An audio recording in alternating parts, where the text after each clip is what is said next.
Avez-vous déjà vu des images qui semblent sortir tout droit d'un rêve? Des couloirs infinis, des paysages flous, ou bien des objets du quotidien presque rendus effrayants? Bienvenue dans le monde du dreamcore et du weirdcore. Dans cette vidéo, nous allons explorer ces esthétiques fascinantes, leurs origines, leurs caractéristiques, et bien même les versions les plus malsaines. Dans cette vidéo, nous allons plonger dans le monde fascinant des corps, et plus particulièrement du dreamcore et du weirdcore. Nous commencerons par explorer leurs définitions et leurs différences, avant de revenir sur leurs origines et leurs évolutions. Ensuite, nous détaillerons leurs caractéristiques visuelles, puis nous parlerons des versions plus sombres et malsaines de ces esthétiques. Nous verrons pourquoi ces univers fascinent autant, et enfin nous terminerons sur une conclusion. Le dreamcore est une esthétique inspirée des rêves. On y retrouve des images douces, nostalgiques, parfois même mélancoliques, ce qui évoque souvent un sentiment de calme ou d'émerveillement.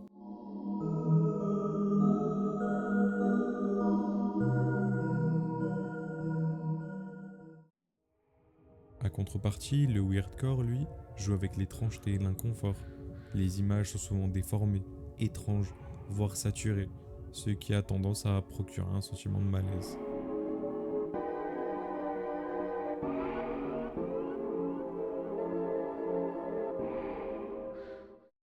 Le dreamcore et le weirdcore sont nés sur internet, bien avant de devenir des tendances visuelles populaires. Le dreamcore a d'abord émergé sur des plateformes comme Tumblr et Reddit, où les utilisateurs partageaient des images nostalgiques, oniriques ou légèrement mélancoliques.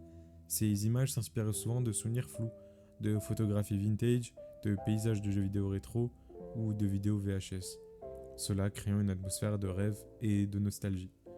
Le weirdcore, quant à lui, a grandi autour d'une fascination pour l'étrange et l'inconfort. Les premières images weirdcore jouaient sur les perspectives déformées, les objets hors contexte et les environnements vides, créant un sentiment de malaise et d'inquiétude.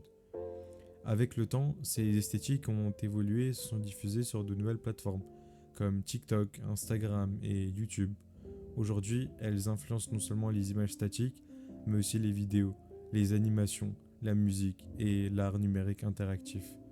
L'évolution des corps montre comment Internet a permis à ces univers oniriques et bizarres de se transformer en véritables mouvements artistiques, réunissant des communautés créatives autour d'une esthétique partagée. Les corps se distinguent avant tout par leur esthétique visuelle unique et reconnaissable. Le dreamcore se caractérise par des couleurs douces et pastel, des lumières tamisées, des textures floues ou granuleuses, qui créent l'impression de se trouver dans un rêve ou un souvenir lointain. Les lieux représentés sont souvent familiers, comme des chambres, des couloirs ou des paysages du quotidien, mais légèrement transformés pour évoquer une atmosphère nostalgique. Les images transmettent un sentiment de calme et de sérénité. Le weirdcore, en revanche, mise sur l'étrangeté et l'inconfort. Les couleurs peuvent être très contrastées ou dénaturées, les objets et paysages déformés, et les compositions volontairement bizarres ou dérangeantes. On y retrouve souvent des lieux vides, des perspectives absurdes, des formes humanoïdes ou créatures, créant un sentiment de malaise et de curiosité. Ces caractéristiques ne se limitent pas aux images fixes, elles apparaissent aussi dans les vidéos, GIFs et animations interactives.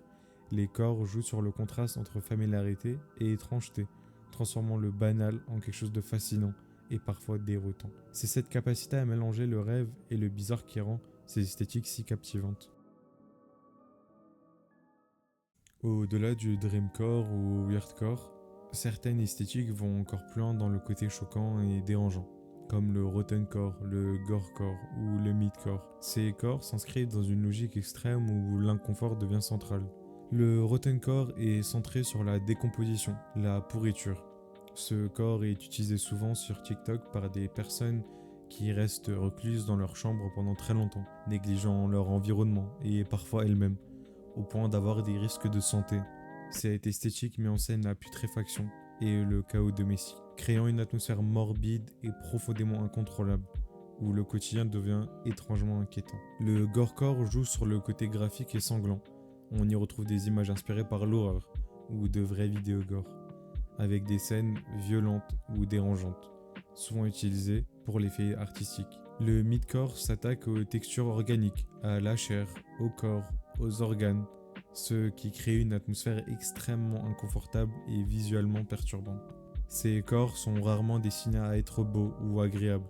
Leur objectif est de provoquer une réaction émotionnelle forte, allant du malaise à l'horreur, tout en restant dans un cadre artistique ou esthétique. Ils explorent les limites de la fascination pour l'inhabituel, le macabre et l'angoissant, et montrent jusqu'où les esthétiques d'Internet peuvent pousser la créativité.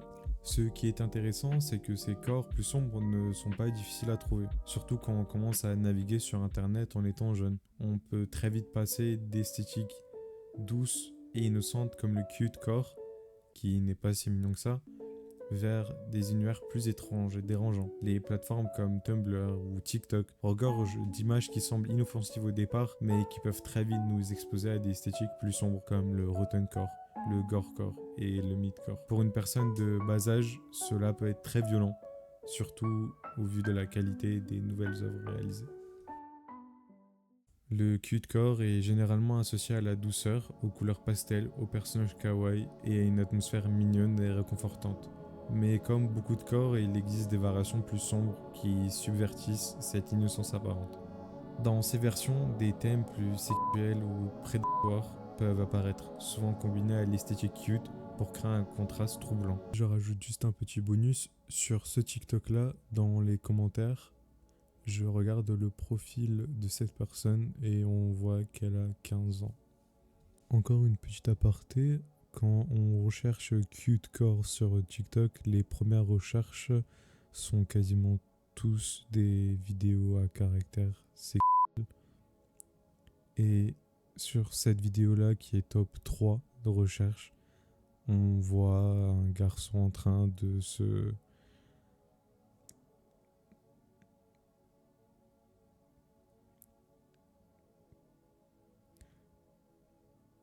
euh, comment dire?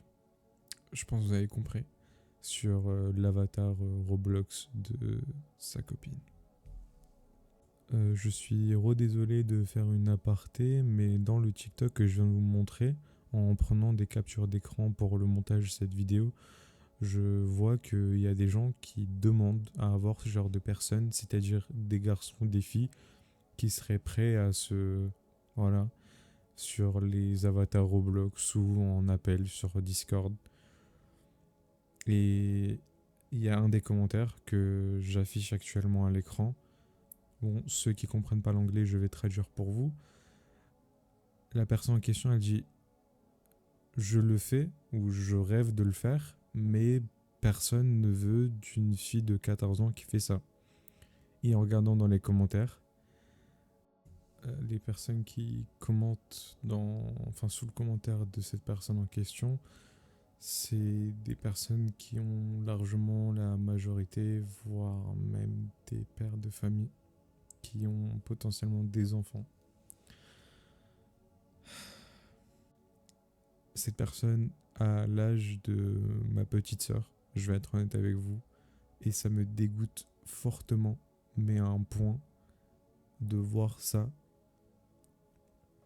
Et c'est dans les premières recherches sur TikTok. N'importe quelle personne qui cherche cute core sur TikTok, c'est le 3e TikTok en top. Donc n'importe qui sait utiliser un minimum TikTok, qui écrit cute core, il va tomber sur cette vidéo. Et si elle regarde les commentaires ou s'il regarde les commentaires, ben c'est problématique. Les personnages ou scènes peuvent sembler adorables au premier regard, mais inclure des comportements suggestifs ou inquiétants, jouant sur l'inconfort tout en conservant un aspect visuel doux et enfantin. Certaines vidéos ou contenus cutecore peuvent favoriser des écarts d'âge problématiques, montrant ou suggérant des interactions entre une personne mineure et une personne majeure. Ce type de contenu est particulièrement dangereux et exploite la curiosité ou la vulnérabilité des jeunes utilisateurs. C'est pourquoi il est important de rester extrêmement vigilant. Le cutecore peut devenir un terrain de chasse pour des prédateurs en ligne. Il faut se protéger et protéger sa vie privée. Signaler tout contenu suspect et ne jamais interagir avec des personnes inconnues de manière risquée. Bon, concluons. Pour résumer, les corps offrent une diversité d'esthétiques fascinantes. Le dreamcore nous plonge dans des rêves doux et nostalgiques. Le weirdcore explore l'étrange et le déstabilisant. Mais les versions sombres comme le rottencore, le gorecore ou le midcore montrent des facettes plus inquiétantes, parfois dérangeantes ou même dangereuses. Ces univers plaisent autant parce qu'ils combinent familiarité et étrangeté, permettant de ressentir des émotions intenses comme la nostalgie, la curiosité, le malaise ou la fascination pour le bizarre. Ils offrent aussi un terrain d'expression créatif où chacun peut explorer ses émotions, ses rêves et ses peurs à travers l'art numérique et les images en ligne. Cependant, certaines variations comme le cute gore aux tendances sexuelles ou prédatrices rappellent que l'internet peut être un espace dangereux, surtout pour les plus jeunes, et il est donc essentiel de rester vigilant, de protéger sa vie privée et de signaler tout contenu inquiétant.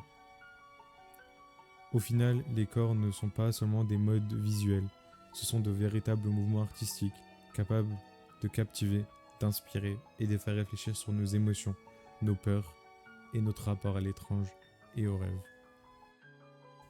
Waouh!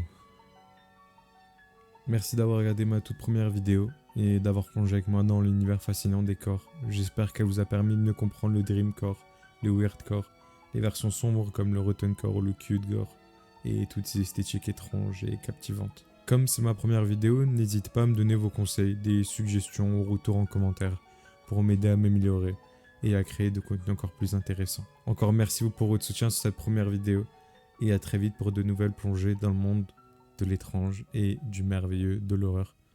Merci à tout le monde